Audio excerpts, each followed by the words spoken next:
Hi అండి, నమస్తే. Welcome to my channel voice of Lakshmi. ప్రముఖ సీనియర్ రచయిత్రి శ్రీమతి రంగనాయకమ్మ గారు రచించిన సర్వం జగన్నాథం అనే ఒక చక్కటి కథను వినేద్దామండి. కథను మొదలు పెట్టబోయే ముందు మన ఛానల్ని ఎవరైనా ఫస్ట్ టైం చూస్తున్నట్లయితే ఛానల్ని తప్పకుండా సబ్స్క్రైబ్ చేయండి. అలాగే కథ నచ్చితే లైక్ చేయడం మర్చిపోకండి. కథలోకి వెళ్ళిపోదామా? దీర్ఘాయుష్మాన్ భవ. ఉలిక్కిపడి తలెత్తి చూశాడు శర్మ. ఎట్టెదుట సాక్షాత్తు భగవంతుడే ప్రత్యక్షం కాలేదు కదా.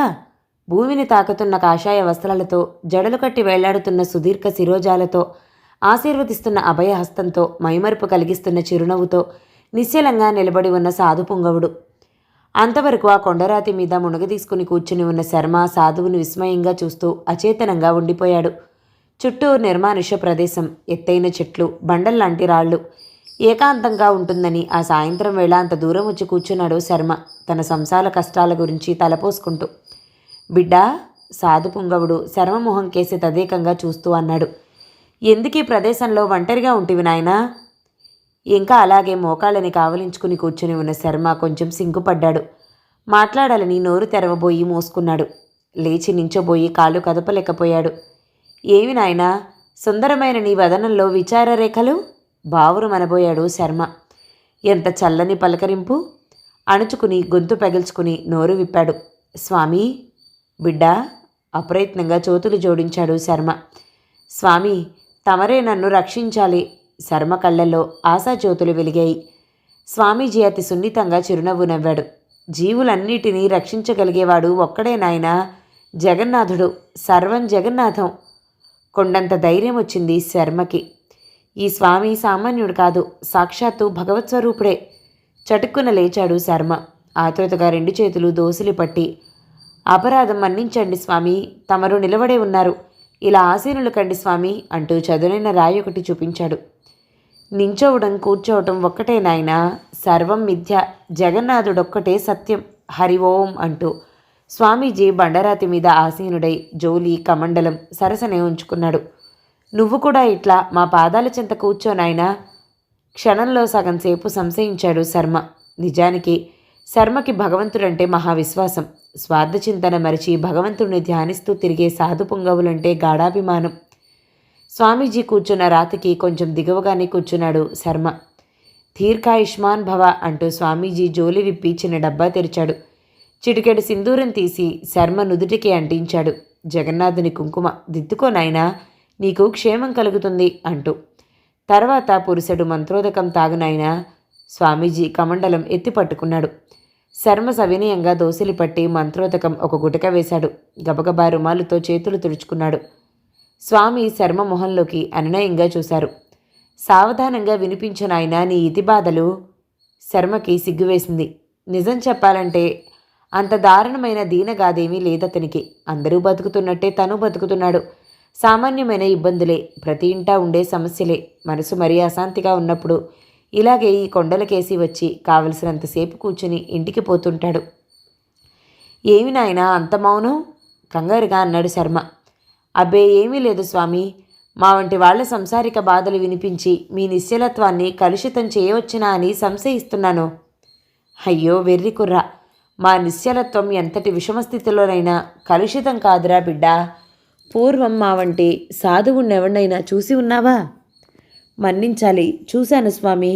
నా చిన్నతనంలో మీ వంటి ఒక సాధువు గారు మా ఇంటికి భోజనానికి వచ్చారు. సరిగ్గా ఆయన భోజనం చేస్తున్న సమయంలో ఒక సంఘటన జరిగింది.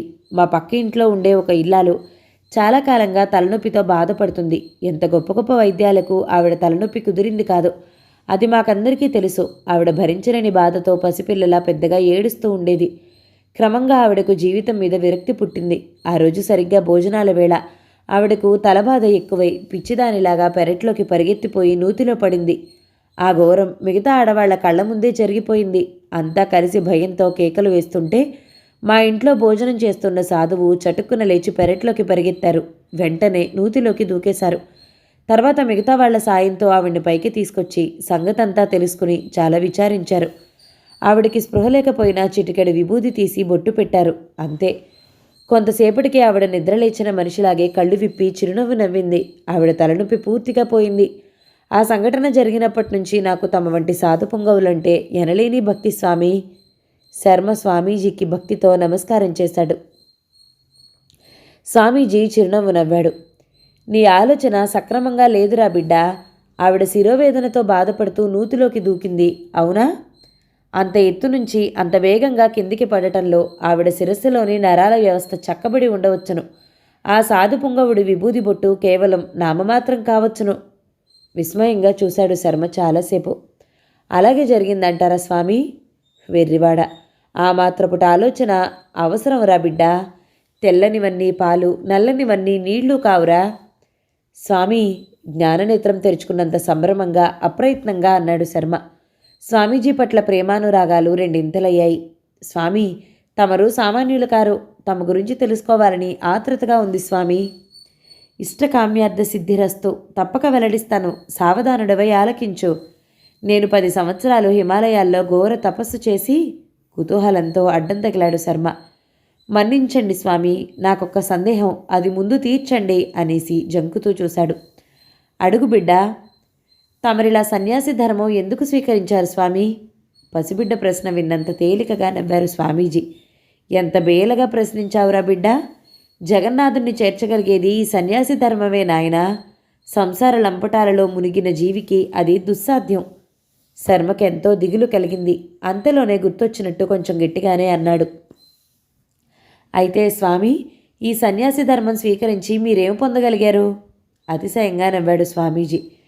చెప్పబోతూ ఉండగా అడ్డుపడితివే. నేను 10 సంవత్సరాలు ఘోర తపస్సు చేశాను. చివరి 3 సంవత్సరాలు వాయుభక్షిణితో ఒంటికాలి మీదని నిశ్చలంగా తపస్సు చేశాను. చిట్ట చివరికి ఒక శుభముహూర్తాన, వింటున్నావా నాయనా, జగన్నాథుని దర్శించే మహాభాగ్యం పొందగలిగాను.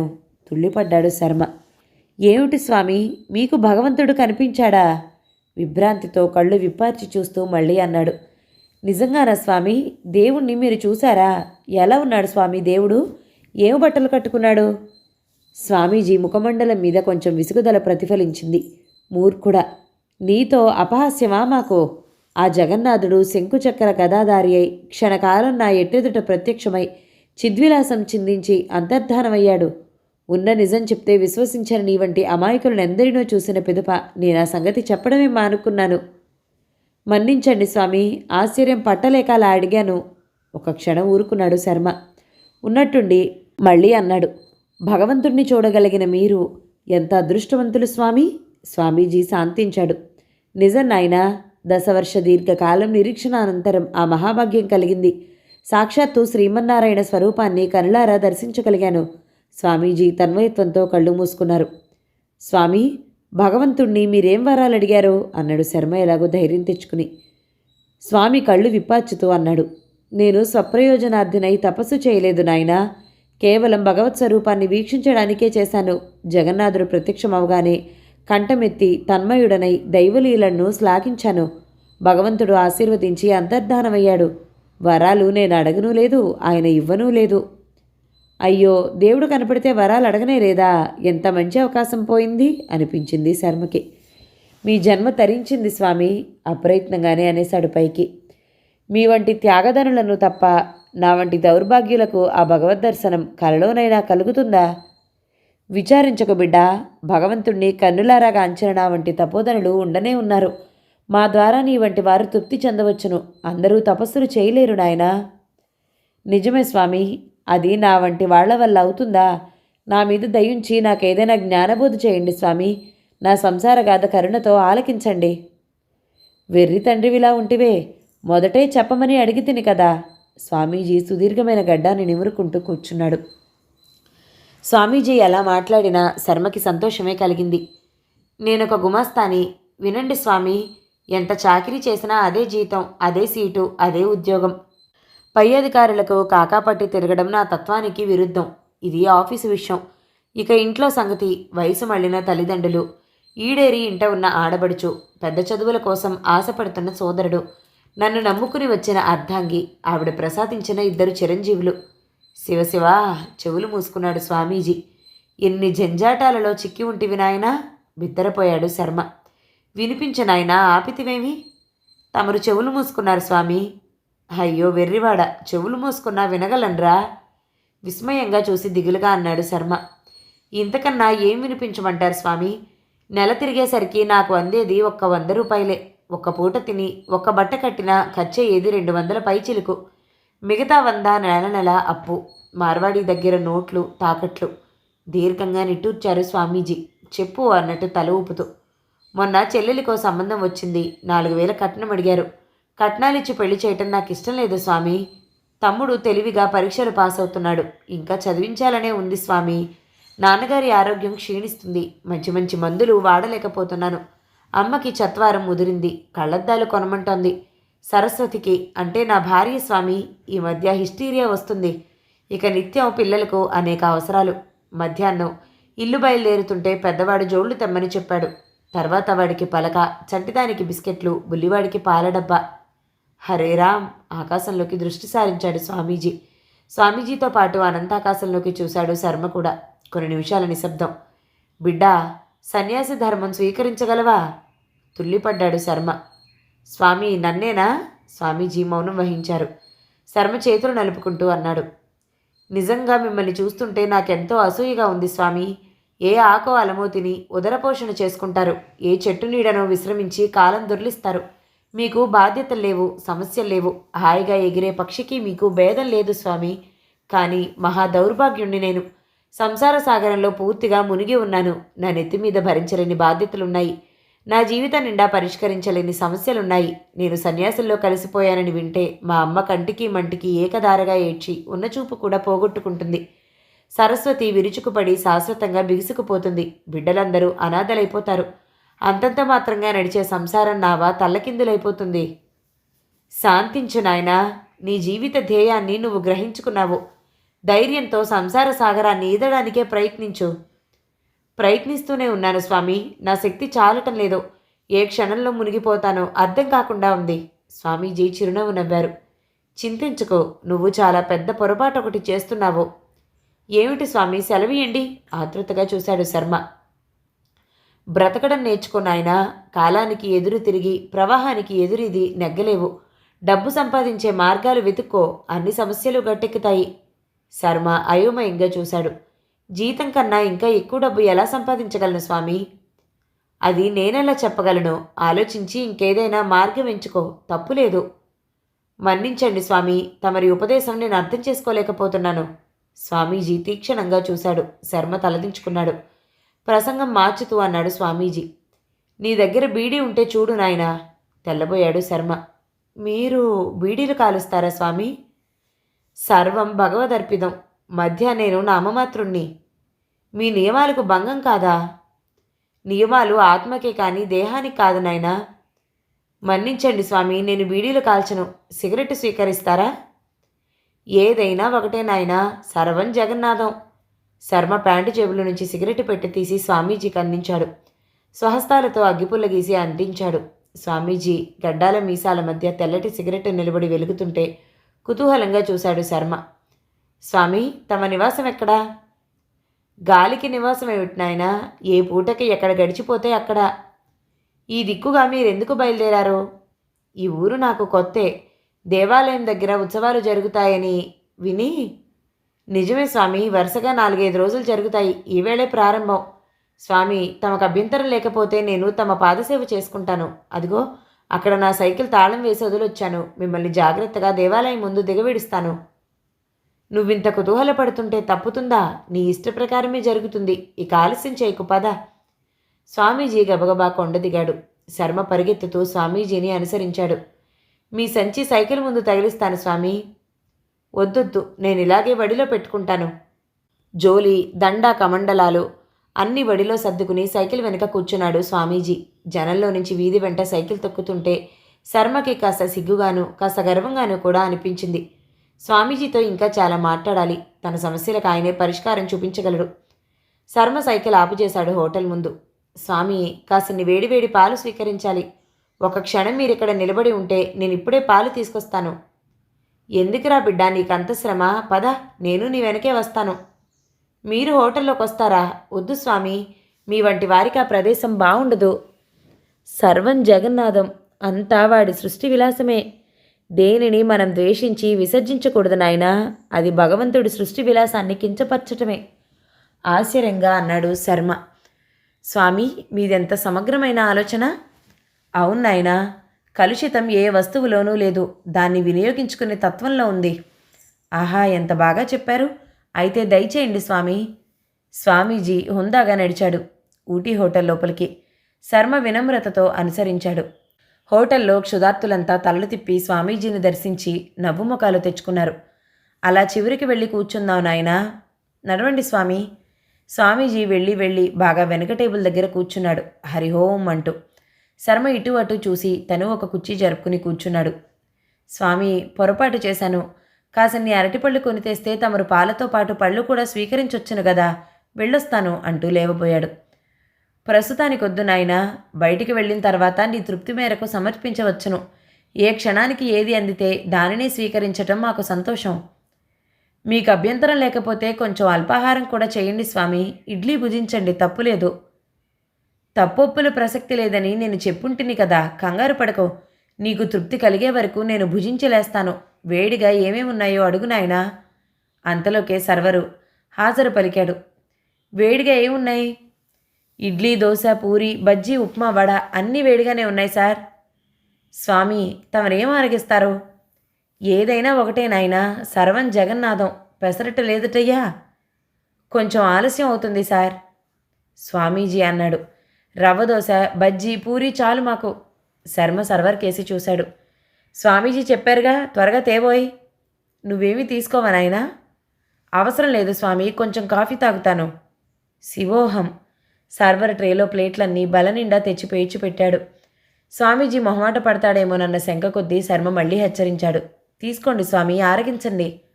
అలాగే నాయనా. హరి ఓం అంటూ స్వామీజీ దోశ ప్లేటు దగ్గరికి తీసుకున్నాడు.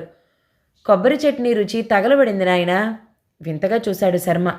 మళ్ళీ దృష్టి మిగతా జనం మీదికి మళ్లించి కాలక్షేపంగా చూస్తూ కూర్చున్నాడు. టేబుళ్లన్నీ రద్దీగా ఉన్నాయి. జనం ఆవురావురుమంటూ తింటున్నారు. సర్వర్ మళ్ళీ వచ్చాడు. ఓ కప్పు పాలు, ఓ కప్పు కాఫీ ఆర్డర్ చేయబోయాడు.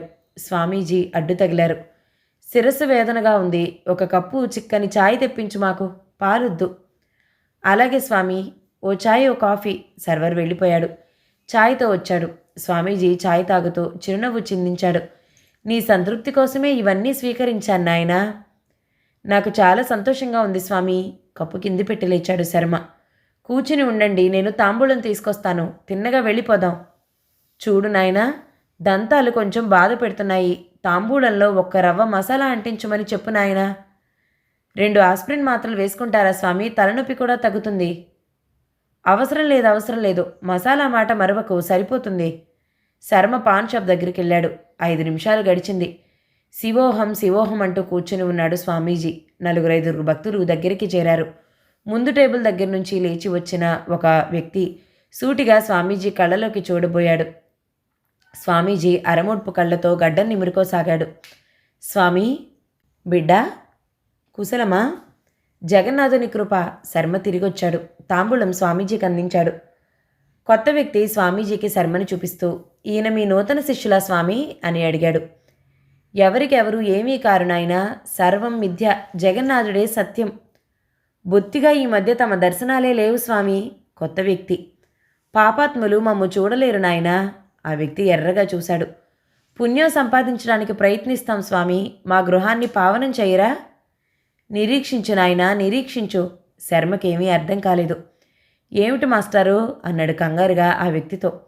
మీ స్వామీజీనే అడగండి, సర్వజ్ఞులు, ఈసరికి దివ్య దృష్టితో గ్రహించే ఉంటారు. శర్మ స్వామీజీని చూస్తూ అడిగాడు. స్వామి, మీరైనా సెలవియండి. సర్వం జగన్నాథం. మీ ఆతృతకి కారణమేమీ లేదు. పదనైనా వెళ్దాం, నాకు పూజ వేళ దాటిపోతుంది. స్వామీజీ లేచి నించున్నాడు. జోలి కమండలం సర్దుకున్నాడు. కొత్త వ్యక్తి జబర్దస్తిగా స్వామీజీ భుజాల మీద చేతులు వేసి మళ్లీ కూలవేశాడు. స్ట్రాంగ్ ఛాయ్ తాగి కారాకెళ్ళి బిగించారు, ఇప్పుడు పూజ ఏమిటి స్వామి? శర్మకి ఆ వ్యక్తి ధోరణికి చాలా కోపం వచ్చింది. మాస్టారు, స్వామీజీతో అలా ప్రవర్తిస్తున్నారేమిటి? డోంట్ వరీ, మీరు అలా చోద్యం చూస్తూ ఉండండి బ్రదర్ అన్నాడు నవ్వుతూ కొత్త వ్యక్తి. ఆ మాటలతో ఇంకా కొంతమంది అక్కడ కూడారు. అయితే స్వామి, ప్రస్తుతం తమరు నిషాలో లేరుగా? బిడ్డా, ప్రపంచమే ఓ నిషా, అది తెలుసుకో. నిజమే స్వామి, తెలుసుకున్నాను. జగన్నాథుడు మిమ్మల్ని శిష్యుడిగా స్వీకరించాడా? శర్మకి చిర్రెత్తుకొచ్చింది. మీరంత తేలిగ్గా మాట్లాడకండి సార్. స్వామీజీ ప్రత్యక్షంగా జగన్నాథుణ్ణి దర్శించారు. 10 సంవత్సరాలు ఘోర తపస్సు చేసి భగవంతుణ్ణి చూశారు.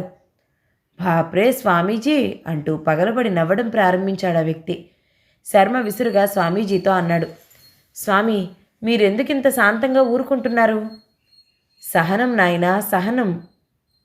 తన భక్తుడికి అవమానం జరుగుతుంటే కోపగించవలసింది భగవంతుడే. సర్వవేళలా జగన్నాథుడు ఈ భక్తుడిని పరీక్షిస్తూనే ఉంటాడు. హోటల్ ముందు పోలీస్ జీప్ వచ్చి ఆగింది. 2 కానిస్టేబుల్స్ దిగి లోపలికొచ్చి కొత్త వ్యక్తికి శాల్యూట్ చేసి చోద్యం చూస్తూ నించున్నారు. ఆ కొత్త వ్యక్తి సిఐడి ఇన్స్పెక్టర్ అని అప్పటికి అర్థమైంది జనానికి. శర్మ కంగారు పడ్డాడు. ఏమిటండి మాస్టారు, స్వామీజీ ఏం చేశారు? ఇన్స్పెక్టర్ స్వామీజీకేసి 2 అడుగులు వేసి, స్వామీజీ, మీ జోలిలో మాకేమైనా కొంచెం ప్రసాదం దొరుకుతుందేమో వెతుక్కొనివ్వండి అంటూ జోలె ఊడలాక్కుని నేల మీద దిమ్మరించాడు. చిన్న చిన్నవి 2 సారా సీసాలు, బీడీల కట్ట, వెంట్రుకల కుచ్చులు, గుప్పెడు మందు పొట్లాలు, కరక్కాయలు, చిన్న సెంటు సీసా, సబ్బు ముక్క. శర్మ వెర్రివాళ్లాగా స్వామీజీని, సారా సీసాల్ని మార్చి చూశాడు. విస్మయంతో మాట రాక గుడ్లప్పగించాడు. స్వామీజీ, తమ నిజరూపం కూడా చూస్తే ధన్యులమవుతాం అంటూ ఇన్స్పెక్టర్ స్వామీజీ గడ్డం చటుక్కున ఊడలాగాడు. స్వామి, కెవ్వున కేక వేశాడు శర్మ. ఇదంతా ఏమిటి? మిథ్య నాయనా, సర్వం జగన్నాథం. కళ్ళు మూసుకున్నాడు స్వామీజీ. శర్మకి ఆశ్చర్యం కన్నా ఎక్కువ దిగులే కలిగింది. ఇంకా ఎందుకు బ్రదర్ మీరు అలా విస్తుపోతారు? వీడొక పెద్ద దొంగ, జైలు నుంచి తప్పించుకున్నాడు. జగన్నాథుడి వేషం కట్టాడు. బాగా చదువుకున్నవాడులేండి, అందుకే ఎటూ చెందకుండా అఘోరిస్తున్నాడు. శర్మకి కళ్ళ నిండా నీళ్లు తిరిగాయి. అసలు ఏం చేశారండి ఈయన అన్నాడు రుద్దకంఠంతో. రేపు స్టేషన్కి రండి, వీడి కేసు రికార్డు మీ ముందు పెడతాను, చదువుకోండి. ఇన్స్పెక్టర్ స్వామీజీకి దారి చూపిస్తూ వెటకారంగా, సుస్వాగతం స్వామి, దయచేస్తారా? మీరు లేని జైలు బోసిపోయిందిన్నాళ్ళు అన్నారు. స్వామీజీ తన్వయత్వంతో, జైలంటే శ్రీకృష్ణ పరమాత్ముడి జన్మస్థలం, అక్కడున్న పవిత్రత ఇంకెక్కడుంది, పదండి అంటూ లేచాడు. నవ్వులతో విరగబడ్డారు జనం. ఇన్స్పెక్టర్ నోట్బుక్ తెరుస్తూ శర్మతో, మిస్టర్, మీ అడ్రస్ చెప్పండి అన్నాడు. చాలా కంగారు పడ్డాడు శర్మ. నిజంగా నాకేం తెలీదండి, నేను అలా కొండ మీద కూర్చుంటే. ప్లీజ్ ముందు అడ్రస్ చెప్పండి, రేపు కోర్టులో చెప్పుకుందరు గాని. మారు మాట్లాడకుండా అడ్రస్ చెప్పాడు శర్మ. గడ్డం లేని దొంగస్వామిని చూస్తున్న కొద్దీ పట్టరాని కోపం వచ్చింది శర్మకి. మాట పెగలని అవస్థలో కళ్ళప్పగించి చూస్తూ ఉండిపోయాడు. పోలీసుల మధ్య స్వామీజీ నడిచి వెళ్ళాడు హరి ఓం అంటూనే. పోలీస్ జీప్ కదిలిపోయింది. Sir, bill. తేరుకున్నాడు శర్మ. కిక్కురు మనకుండా కౌంటర్ కేసి నడిచాడు. కథ సమాప్తం. ఈ కథ గనక మీకు నచ్చినట్లయితే లైక్ చేయండి, షేర్ చేయండి, మంచి కామెంట్ చేయండి. మన ఛానల్ని తప్పకుండా సబ్స్క్రైబ్ చేయండి. మరో మంచి కథతో మళ్ళీ కలుద్దాం. అంతవరకు సెలవు మరి. Thank you so much for watching. నమస్తే.